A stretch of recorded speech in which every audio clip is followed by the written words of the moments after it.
നമുക്ക് ഇടുക്കിയിലെ വിവിധ മണ്ഡലങ്ങളാണ് പരിശോധിക്കുന്നത്. ഇനി നമുക്ക് പരിശോധിക്കേണ്ടത് ദേവികുളമാണ്. ദേവികുളത്തെ സാധ്യതാ ലിസ്റ്റിലാണ് UDF പെടുത്തിയിരിക്കുന്നത്. UDFന് ഒരു മത്സരമുണ്ട്, ഒരു അനുകൂല തരംഗമുണ്ടെങ്കിൽ ദേവികുളം പിടിക്കാം എന്ന് അവർ കാണുന്നു. പക്ഷേ ഏറ്റവും അവസാനത്തെ മണ്ഡലമായി തന്നെയാണ് ദേവികുളത്തെ അവർ കാണുന്നത്. F രാജയാണ് മത്സരിക്കുന്നത്.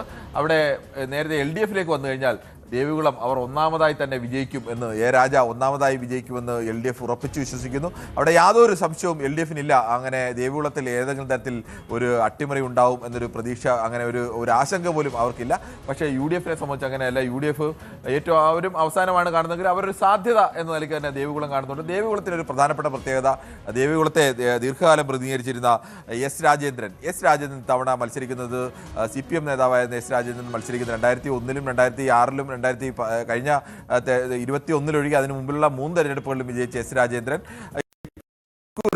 മത്സരിക്കുന്നത് BJP NDA സ്ഥാനാർത്ഥിയായിട്ടാണ്. S രാജേന്ദ്രൻ മത്സരിക്കുന്നത്.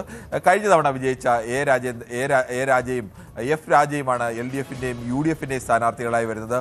ഇവിടെ ശ്രീജിത്ത്, ഒരു പ്രധാനപ്പെട്ട വിഷയം, ഈ S രാജേന്ദ്രൻ പിടിക്കുന്ന വോട്ടുകൾ ആരുടേതായിരിക്കും എന്നത് ഇടുക്കിയെ സംബന്ധിച്ച് വിജയത്തിന് രാജയുടേതായാലും F രാജയുടേതായാലും വിജയത്തിൽ നിർണായകമാകാൻ എത്രത്തോളം സാധ്യതയുണ്ട്?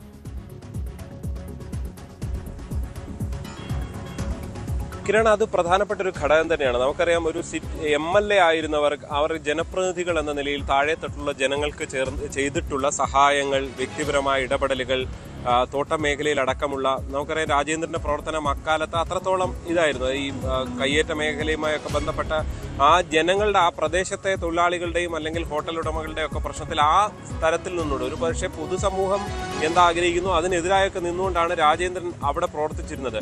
ആ ഘട്ടത്തിൽ ഒരുപക്ഷെ അതിന്റെ ഗുണം അവിടെ ആ നിലയിലുള്ള ജനപ്രതിനിധികൾക്ക് കിട്ടാനുള്ള സാധ്യതയുണ്ട്. അതുകൊണ്ട് തന്നെ രാജേന്ദ്രൻ പ്രാദേശികമായുള്ള പ്രവർത്തനത്തിൽ സുപരിചിതനാണ്, പ്രവർത്തന പരിചയമുള്ള ആളാണ്. അതുകൊണ്ട് രാജേന്ദ്രൻ ഒരുപക്ഷെ വോട്ടുകൾ തനിക്ക് പരമ്പരാഗതമായി കിട്ടിക്കൊണ്ടിരുന്ന വോട്ടുകൾ തന്നെ കുറച്ചെങ്കിലും പിടിക്കാൻ സാധ്യതയുണ്ട് എന്ന് തന്നെ കരുതേണ്ടി വരും. അതൊരു പരിധിവരെ ഇടതുമുന്നണി വോട്ടുകളിലേക്ക് ആയിരിക്കാനുള്ള സാധ്യതയെ നമുക്ക് തള്ളിക്കളയാൻ കഴിയില്ല.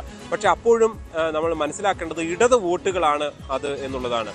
കാരണം ഇടത് വോട്ടുകളിലേക്ക് അത്രത്തോളം കടന്നു ചെല്ലുക അത്ര എളുപ്പമുള്ളതല്ല. അത് പരമ്പരാഗതമായി അങ്ങനെ പാർട്ടി ചിഹ്നം നോക്കിയൊക്കെ വോട്ട് ചെയ്യുന്നവരാണ് ഇടത് പ്രവർത്തകർ. അതുകൊണ്ട് തന്നെ രാജേന്ദ്രൻ എത്രത്തോളം അതിന് സാധിക്കും എന്നുള്ളത് നേരത്തെ ഞാൻ പറഞ്ഞ വ്യക്തി ജീവിതത്തിൽ രാജേന്ദ്രൻ ചെലുത്തിയിട്ടുള്ള സ്വാധീനം, ദേവികുളത്തെ ജനങ്ങളുടെ, തോട്ടം തൊഴിലാളികളുടെ, അതൊക്കെ സാധാരണ മനുഷ്യരാണ്, അവരുടെ ജീവിതത്തിൽ രാജേന്ദ്രൻ ചെലുത്തിയിട്ടുള്ള സ്വാധീനമാണ് ഇതിൽ പ്രധാനമായി കാണുക. മറ്റൊരു പ്രധാനപ്പെട്ട കൗതുകം, രാജയും F രാജയും ഈ കേരളത്തിൽ പലയിടത്തും പല മണ്ഡലങ്ങളിലും അപരന്മാരില്ലെങ്കിലും ഇങ്ങനെ പ്രമുഖ മുന്നണി സ്ഥാനാർത്ഥികൾ തന്നെ ഒരേ പേരിൽ എത്തുന്ന സാഹചര്യം ഉണ്ടായി എന്നുള്ളത് കൗതുകം നിറയ്ക്കുന്ന ഒന്ന് തന്നെയായി മാറിയിട്ടുണ്ട്. അത് ഏതെങ്കിലും തരത്തിൽ ഇടതുമുന്നണി സ്ഥാനാർത്ഥിയെ ബാധിക്കുമോ എന്ന ചോദ്യവും വളരെ പ്രധാനപ്പെട്ടതായി നിൽക്കുകയാണ്. പക്ഷെ അപ്പോഴും ഈ പറഞ്ഞ പോലെ ചിഹ്നം നോക്കി വോട്ട് ചെയ്യാനെല്ലാം പരിചയസമ്പന്നരാണ് ഇടത് പ്രവർത്തകർ എന്ന കാര്യത്തിൽ യാതൊരു സംശയവുമില്ല. എന്തായാലും ഒരു പക്ഷേ ഇപ്പോഴുള്ള കണക്കുകൂട്ടൽ അനുസരിച്ച് കോൺഗ്രസ് പോലും ഒരല്പം ഏറ്റവും അവസാനത്തെ പ്രതീക്ഷയായി നിൽക്കുന്ന മണ്ഡലമായി ദേവികുളം മാറുമ്പോൾ വലിയ ഡാമേജ് അവിടെ ഇടതുമുന്നണിക്ക് ഉണ്ടാകാൻ സാധ്യതയില്ല എന്ന് കണക്കാക്കേണ്ടി. എപ്പോഴും ശ്രീത്തിന്റെ കൂടി അഭിപ്രായത്തിൽ ദേവികുളത്തെ സംബന്ധിച്ച് കോൺഗ്രസിന്റെ സാധ്യത അവസാനമായിട്ടാണ് കാണുന്നത്. പക്ഷേ ദേവികുളം LDFിന്റെ സാധ്യത ഉറപ്പ് ഒന്നാമതായി തന്നെയാണ് കാണുന്നത്. ദേവികുളത്തെ S രാജേന്ദ്രന്റെ പ്രഭാവത്തിന് പോലും വ്യക്തിപരമായ വോട്ടിനെ മറികടക്കാൻ കഴിയുന്ന തരത്തിലേക്ക് രാഷ്ട്രീയമായ പൊളിറ്റിക്കൽ വോട്ടുകളുള്ള ഒരു സ്ഥലമാണ് ദേവികുളം. അതുകൊണ്ട് തന്നെയാണ് ഇടതുമുന്നണി എപ്പോഴും അവരുടെ ഒന്നാമത്തെ മണ്ഡലമായി തന്നെ ദേവികുളത്തെ കാണുന്നത്. പരമ്പരാഗതമായി തന്നെ ദേവികുളത്ത് ഒരു ഇടത് കോട്ടയായി നിൽക്കാനുള്ള, അല്ലെങ്കിൽ ഇടത് പാർട്ടികൾക്ക് ആ മട്ടിൽ വോട്ടുള്ള, പാർട്ടി ചിഹ്നത്തിൽ ആര് മത്സരിച്ചാലും വോട്ട് ചെയ്യാൻ കഴിയുന്ന വോട്ടർമാരൊക്കെ ഉള്ള മണ്ഡലമാണ്. നമുക്ക് ഇനി ആകെ ഇടുക്കി ജില്ലയുടെ രണ്ടുപേരുടെയും ഒരു സാധ്യതകൾ കൂടി പരിശോധിക്കാം. ഇടുക്കി ജില്ലയിൽ UDF കാണുന്നത് പരമാവധി ഏറ്റവും കുറഞ്ഞത് 3 സീറ്റാണ് കാണുന്നത്. പരമാവധി പോയാൽ 4 or 5 വരെ അത് വർദ്ധിക്കാൻ, മുഴുവൻ സീറ്റുകളും പിടിക്കാനുള്ള സാധ്യതകൾ അവർ കാണുന്നു. പക്ഷേ 3 സീറ്റ് ഉറപ്പാണ് എന്ന് തന്നെയാണ് അവർ ഉറപ്പിച്ച് നിൽക്കുന്നത്. ഈ 3 സീറ്റിൽ UDFിന്റെ വിജയം ഉറപ്പാണെന്ന് കാണുന്നത്. പക്ഷേ LDF കാണുന്നത് അങ്ങനെയല്ല. LDF 4 സീറ്റിൽ വിജയം ഉറപ്പിച്ചു തന്നെ കാണുന്നു. അവർ തൊടുപുഴ മാത്രമാണ് വിട്ടിരിക്കുന്നത്. തൊടുപുഴ കഴിഞ്ഞ തവണയും അതിനു മുമ്പിൽ തവണയും ഒന്നും തൊടുപുഴ അങ്ങനെ LDFിന് പിടിച്ചെടുക്കാൻ കഴിയുന്ന ഒരു മണ്ഡലമല്ല. അത് PJ ജോസഫിന് ജോസഫിന്റെ മണ്ഡലമാണ്. ആ പി ജോസഫിന്റെ മണ്ഡലത്തിൽ അദ്ദേഹത്തിന്റെ മകനെ ഇത്തവണ അതൊരു സാധ്യത എപ്പോഴും കാണുന്നുണ്ട്. ഏതെങ്കിലും തരത്തിൽ ഈ കുടുംബത്തിന്റെ അദ്ദേഹത്തിന് വ്യക്തിപരമായി കിട്ടുന്ന വോട്ടുകളൊക്കെ അബു ജോൺ ജോസഫിനെ ആ മട്ടിൽ സ്വാധീനിക്കാൻ കഴിഞ്ഞില്ലെങ്കിൽ ഒരു സാധ്യതയെ കാണുന്നു. പക്ഷേ അതിനപ്പുറത്തേക്ക് ദേവികുളവും ഉടുമ്പൻചോലയും പീരുമേടും ഇടുക്കിയും ഉറപ്പിച്ചു തന്നെയാണ് കാണുന്നത്. എന്തായാലും ഇടുക്കിയെ സംബന്ധിച്ച് 5 സീറ്റുകളിൽ LDFിന്റെ പ്രതീക്ഷ അനുസരിച്ച് 4 സീറ്റ് ഉറപ്പാണ്.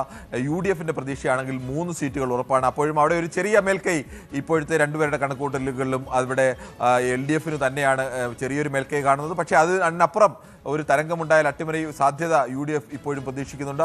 എന്തായാലും രണ്ട് മുന്നണികളും ഈ 70-75 വെച്ചൊക്കെ കണക്കൂട്ടുന്ന ഘട്ടത്തിൽ ഇവിടെ കിട്ടുന്ന ഒരു സീറ്റ് പോലും പരമപ്രധാനമായി മാറാൻ, നിർണായകമായി മാറാനുള്ള സാധ്യതയുണ്ട്. എന്തായാലും നമുക്ക് ഇടുക്കി ജില്ലയെ സംബന്ധിച്ച് ഏകദേശം ഒരു ചിത്രം രണ്ട് പാർട്ടികളുടെയും കണക്കൂട്ടലുകളും ഒക്കെ പ്രേക്ഷകർ കൂടി പങ്കുവെക്കാൻ കഴിഞ്ഞുവെന്ന് പ്രതീക്ഷിക്കുന്നു. നാളെ മറ്റൊരു ജില്ലയുടെ മറ്റൊരു വിശദമായ സാധ്യതകളും പ്രതീക്ഷകളുമായി എത്തും ദ ഇലക്ഷൻ ചാനൽ. കൂടുതൽ വാർത്തകൾക്ക് news 18 Keralam YouTube channel subscribe ചെയ്യുക.